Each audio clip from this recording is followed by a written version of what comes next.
저는 결론적으로는 저는 이렇게 통합화하는 것이 초보셀러, 사과를 처음 팔려고 하시는 분한테 좋은 방향이 아닌가 이렇게 제안하고 싶습니다.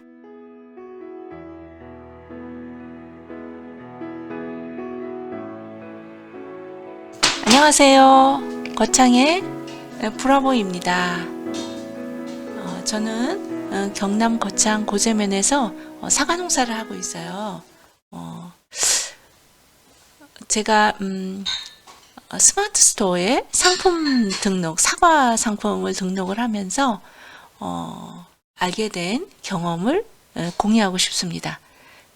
처음에 이제 온라인 입점을 기획하고 계시는 사과 농부님과 제 경험을 공유하고 싶습니다. 이게 별거 아닌 것 같은데 이게 방향성이 엄청 중요하더라고요. 그래서 홍로, 가몽, 부사 이제 대표적으로 이렇게 이제 사과 종류별로 따로따로 이렇게 따로 이렇게 상품을 등록할까? 아니면 묶어서 이렇게 등록할까? 이게 상당히 나중에 큰 문제로 대두되더라고요.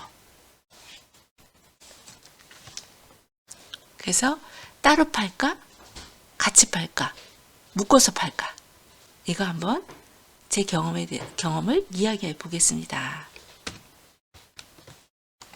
그래서 이렇게 상품을 등록할 때 한 개로 한다는 것은 홍로하고 가몽하고 부사 이것을 상품의 옵션으로 들어가서 상세 페이지는 하나로 관리를 하는 거죠.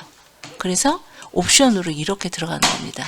부사, 홍로 뭐 이런 식으로요. 저는 결론적으로는 저는 이렇게 통합화하는 것이 초보셀러, 사과를 처음 팔려고 하시는 분한테 좋은 방향이 아닌가 이렇게 제안하고 싶습니다. 제가 왜냐하면 그 근거를 대보겠습니다. 일단 상품 개수가 많아지면 엄청 품이 많이 들어갑니다. 그래서 등록해서 상세 페이지가 많아진다는 건데 사과를 팔다 보면은 이게 변동이 엄청나게 많이 일어납니다. 전에 생각하지 못했던 걸 또 고쳐야 되고 뭘 또 고쳐야 되고 우박이 왔으면 우박 사과라고 또 고쳐야 되고 그걸 팔아야 해서 그것을 강조를 해야 되니까 또 상세 페이지 변동할 필요가 있어요. 그래서 품이 엄청나게 많이 들어간다는 겁니다. 그래서 이게 농사꾼이 이렇게 많은 이렇게 정보를 관리한다는 것은 이거는 좀 어려운 상황에 제가 해보니까 어려운 상황에 봉착이 되더라고요. 그래서 하나로 통합하기를 제안합니다. 그리고 이 온라인에서 팔다 보면 소비자는 이 사과를 직접 보는 게 아니잖아요. 그래서 화면에 있는 그 정보만을 가지고 이게 판단을 할 수밖에 없습니다. 거기서 중요한 게 이게 품질을 보증해야 되는데 내 사과를 먹어본 사람이 맛있다고 그러면 믿습니다. 그러면 구매를 전환될 가능성이 아주 높아집니다. 그래서 리뷰를 관리해야 되는데 사과의 특성상 9월에는 홍로가 나오고 그 다음에 10월에는 가몽이 나오고 10월 말에서 11월 초에는 부사가 나옵니다. 이때는 홍로가 나왔다가 품절이 돼요.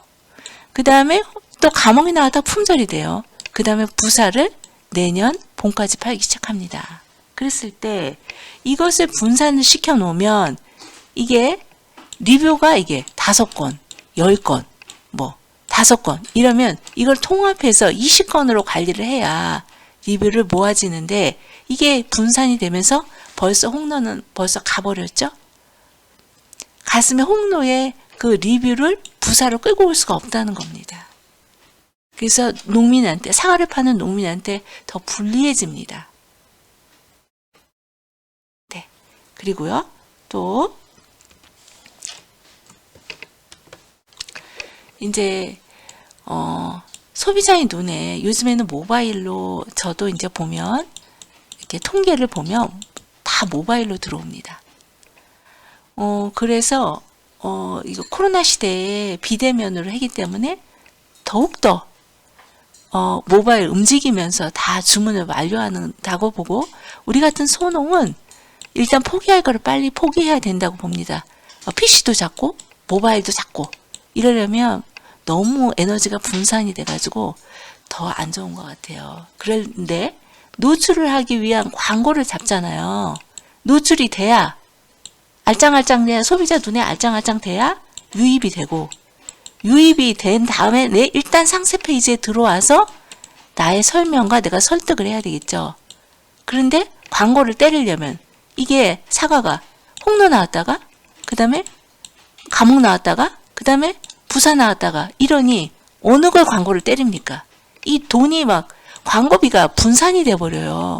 그래도 없는 광고 결심했는데 그래도 광고를 한번 해보자. 내가 40만 원을 광고를 책정해서 비용을 남고도 하나라도 더 팔린다면 광고한 목적이 있어서 광고를 해보려고 노력을 하는데, 이렇게 돼버리면 이 주력 상품을 찾지 못한다는 거죠. 이거는 우리의 사과의 특성상 이게 자꾸 주기별로, 계절별로 이게 시간의 흐름에 따라서 품절과 다시 생산, 품절과 수확 이런 형태를 계속 순환하기 때문에 이거를 하나로 통합해서 가져가는 것이 사과를 파는 사람 입장에서는 더 좋다고 생각합니다.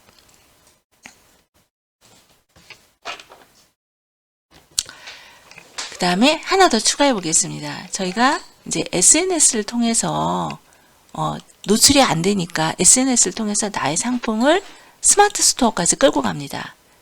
그래서 블로그에 어떤 글을 통해서 스마트 스토어로 끌고 갑니다.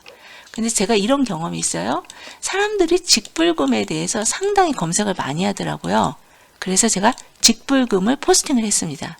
그랬더니 200명 정도가 하루에 들어오더라고요. 그랬을 때 이 블로그에 본 사람이 블로그 바로 옆에 스마트 스토어 표시가 있습니다. 그러면 그걸 타고 한번 구경도 할 수 있는 거죠. 그럼 어느 순간에 유입이 될 수도 있어요. 그런데 이거를 통합 관리 안 해놓으면 홍로에 연결해 놓을까요? 감옥에 연결해 놓을까요? 부사에 연결해 놓을까요? 어떤 곳을 연결해 놓을 수가 없는 거예요. 그러다가 만약에 홍로에 연결을 해 놓으면 품절. 나는 지금 11월에 부사를 팔고 있는데, 이 직불금에 대해서 궁금한 사람은 9월에도 있고 10월에도 있고 11월에도 있어요. 근데 홍로에만 연결해 놓으면 9월에는 연결이 되겠지만 10월, 11월, 12월 내년 봄까지는 나는 부사를 팔고 있는데 이게 링크를 통해서 스마트 스토어까지 가지도 못하는 거예요. 그래서 주소가 동일해야 가기 때문에 제 개인적인 생각으로는 스마트 스토어나 쇼핑몰에 사과 종류별로 가게를 늘어놓을 게 아니라, 상품을 따로따로 전시할 게 아니라 하나로 통합해서 전시를 해야 사과를 파는 초보셀러에게 훨씬 더 관리가 수월한 상태, 그 방향성을 갖고 갈 수가 있습니다.